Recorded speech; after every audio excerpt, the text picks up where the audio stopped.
What if the most dangerous weapon ever built wasn't a bomb, a missile, or a warhead, but a machine designed to outlive the people who created it?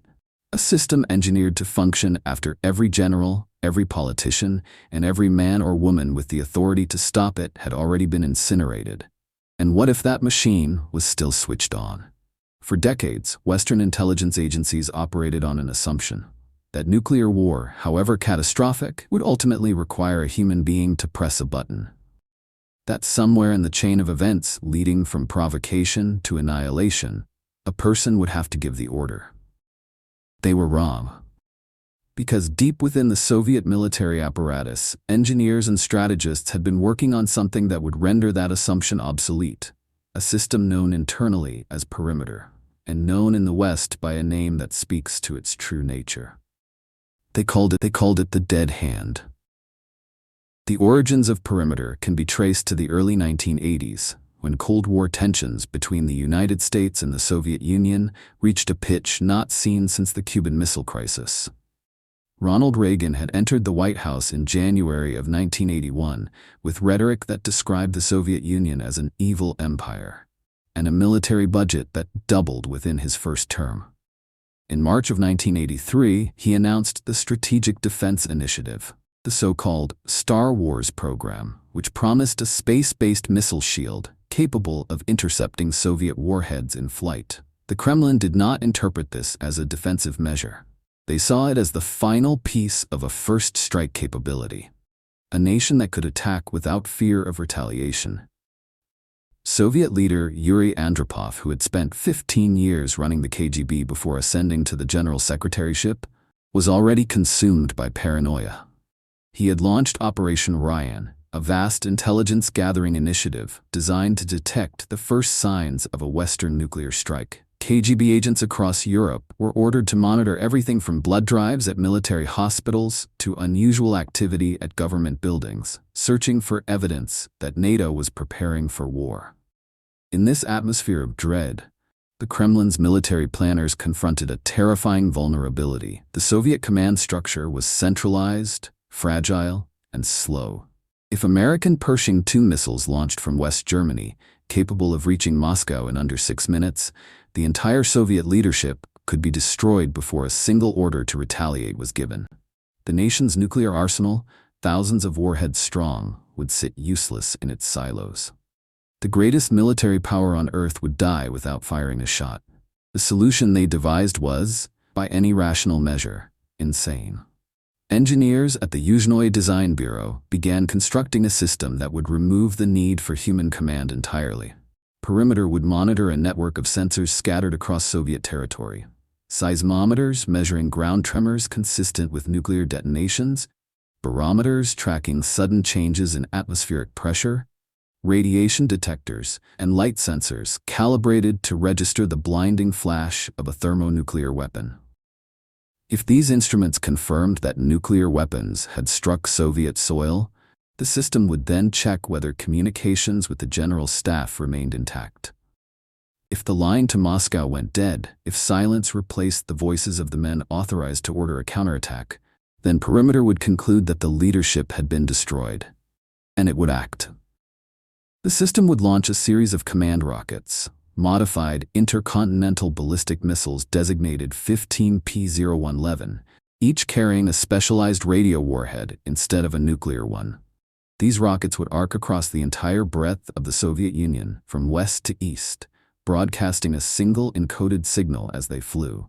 That signal would bypass every destroyed command post, every severed communications link, every dead officer, in every buried bunker. It would travel directly to individual missile silos, mobile launchers, submarine relay stations, and strategic bomber bases. And the message it carried was simple: launch everything. Flight tests of this command missile system were conducted between 1979 and 1986. 6 of the 7 launches were successful. On the basis of these results, the system was declared operational and placed on combat duty in January of 1985, during what many historians consider the single most dangerous year of the entire Cold War. For almost a decade, the existence of perimeter was one of the most closely guarded secrets in the Soviet military. Western intelligence agencies had vague indications that something existed. Fragments of intercepted communications, satellite imagery of unusual missile installations. But the full scope of the system remained unknown. It was not until October of 1993 that the world learned what had been built. Bruce Blair, a former U.S. Air Force Minuteman launch control officer turned nuclear security researcher at Princeton University, published a bombshell op-ed in the New York Times entitled "Russia's Doomsday Machine." The information had come from a source Blair had been cultivating for years, a retired Soviet colonel named Valery Yarynich. Yarynich had spent his career at the very heart of the system he would eventually expose. A specialist in command, control, and communications within the Soviet strategic rocket forces, from 1959 to 1986, he had served in the 1st Soviet ICBM division, carving a rocket base out of the forest north of Kirov. He had been on duty during the Cuban Missile Crisis. In November of 1983, he had struggled for 10 days to send a radio signal from inside a waterlogged tunnel deep within a mountain in the Urals, a place codenamed Grot or Grotto, where construction crews were building a hardened command post for the strategic rocket forces. In 1984, he was reassigned as deputy head of the main directorate of missile weapons and given the task of perfecting the very system he later described as one of the most frightening inventions of the Cold War. He had visited the deeply buried spherical concrete bunkers where a handful of duty officers might someday be called upon to make the final decision in human history. And then, after the Soviet Union collapsed, Yarynich began talking. Carefully at first. Cautious disclosures to Blair in the early 1990s, never named in that first New York Times piece, though his colleagues within the Russian military knew precisely who had spoken. Then more boldly. In 2003, he published his own book, C3, Nuclear Command Control Cooperation, laying out details that had been classified for decades. In 2007, he gave an extensive interview to Wired magazine in which he described the precise algorithm by which Perimeter operated and confirmed that the system had been continuously upgraded and remained active. He told journalist David Hoffman that keeping the dead hands secret was utter stupidity, that a retaliatory system was only useful as a deterrent if your enemy knew it existed. Yarynich died on the 13th of December 2012 in Moscow, at the age of 75. The official cause was complications from cancer surgery. His colleagues noted that in the years before his death, he had grown increasingly outspoken, increasingly frustrated that the systems he had devoted his life to building still operated on hair-trigger alert. The dream that had consumed his final years, transparency between nuclear powers, the dismantling of the Doomsday architecture he had helped construct, went unfulfilled. Less than 8 years later, in July of 2020, Bruce Blair, the man who had first revealed the dead hand to the world, suffered a sudden, severe stroke at the age of 72. He died on the 19th of July in a Philadelphia hospital. The two men most responsible for pulling back the curtain on the machine that could end civilization were both gone within a decade of each other. Neither lived to see the system decommissioned, because, according to every credible assessment, it never was. The danger of what Perimeter represented was not theoretical. In the same year the system was being finalized, the world came closer to nuclear annihilation than at any point since 1962. And it happened twice. On the night of September 26, 1983, Lieutenant Colonel Stanislav Petrov sat down for a 12-hour shift at Serpukhov 15, a secret bunker south of Moscow that housed the command center for the Soviet early warning satellite network, codenamed OKO. Shortly after midnight, a siren tore through the facility. A wall panel across the room erupted in angry red letters, "Launch." The system reported, with high confidence, that an American intercontinental ballistic missile had been fired from Malmstrom Air Force Base in Montana and was heading toward the Soviet Union. Then the screen reported a second missile, then a third, then a fourth, then a fifth. Petrov later recalled the physical sensation of the moment, the way his chair felt like a hot frying pan beneath him. He had minutes to decide. Protocol demanded that he report the launch up the chain of command immediately. A report would almost certainly trigger a retaliatory strike, 500 warheads in flight, 500 more to answer them, and then nothing for anyone ever again. But something felt wrong. Petrov had been trained that an American first strike would involve hundreds of missiles launched simultaneously, not 5. Ground-based radar showed nothing. The satellite system was new and, in his own assessment, not entirely trustworthy. He picked up the telephone, called his superiors, and told them it was a false alarm. He was not certain. He would not be certain for another 23 agonizing minutes until it became clear that no missiles were coming. The malfunction was later traced to a rare alignment of sunlight reflecting off high-altitude clouds above North Dakota, which the satellite's sensors had mistaken for the thermal signature of a launch. Petrov was not rewarded. The error in the warning system embarrassed his superiors and the scientists who had built it. He was reassigned to a less sensitive post, took early retirement, and suffered a nervous breakdown. He died in May of 2017 at the age of 77, in his home in the Moscow suburbs. His death went largely unnoticed for 4 months. Just 6 weeks after Petrov's near catastrophe, the world stumbled toward the edge again. In November of 1983, NATO launched Able Archer 83, a military exercise designed to simulate the procedures for authorizing and executing a nuclear strike. Unlike previous iterations of the exercise, this version introduced new elements specifically crafted to test the realism of command and control procedures. New encryption formats, periods of radio silence, and for the first time, the direct participation of heads of government. Soviet intelligence, already primed by Operation Ryan, interpreted the exercise as a potential cover for a genuine first strike. The response was immediate and terrifying. Nuclear-capable aircraft of the Soviet Fourth Air Army were placed on alert. Warheads were loaded onto combat planes in East Germany and Poland. Chief of the Soviet Air Forces Marshal Pavel Kudakov ordered preparations for the immediate use of nuclear weapons. Chief of the General Staff Nikolai Ogarkov descended into a command bunker outside Moscow.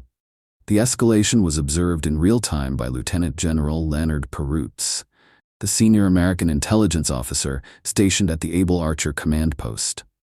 Perutz watched as Soviet forces mobilized for what appeared to be a genuine nuclear response to what his own side knew was only an exercise. Standard procedure dictated that he should raise NATO's alert level in response. He chose not to. Years later, he described the decision as one made out of instinct, not informed guidance. The President's Foreign Intelligence Advisory Board would later characterize it as fortuitous, if ill-informed. The Soviets, eventually concluding that the exercise was not a prelude to attack, stood down. Perutz was so disturbed by what he had witnessed that he spent the remaining years of his career warning anyone with the appropriate security clearance about how close the world had come. And it was into this environment, this autumn of miscalculation and mechanical failure and men making split-second decisions about the survival of the species, that Perimeter went live. A system designed to operate precisely when human judgment failed. A system that would have launched everything if Petrov had reported those phantom missiles. A system that would have launched everything if Perutz had followed protocol. In the decades since, the dead hand has not faded into obsolescence. In 2011, Colonel General Sergei Karakayev, commander of the Russian Strategic Missile Forces, confirmed in an interview with Komsomolskaya Pravda that Perimeter remained operational. Former Chief of the Main Staff of the Strategic Missile Forces, Colonel General Viktor Yesin, stated publicly in 2018 that the system had been modernized but could potentially become less effective following American withdrawal from the Intermediate Range Nuclear Forces Treaty. There are unconfirmed claims, attributed to a former researcher at the Research Center for Applied Informatics named Pyotr Kozulsky, that the updated system now incorporates neural network technology. No independent source has verified this.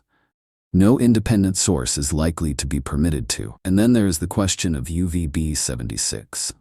Since the late 1970s, a shortwave radio station broadcasting on 466.25 kHz has transmitted a monotonous buzzing tone from somewhere inside Russia.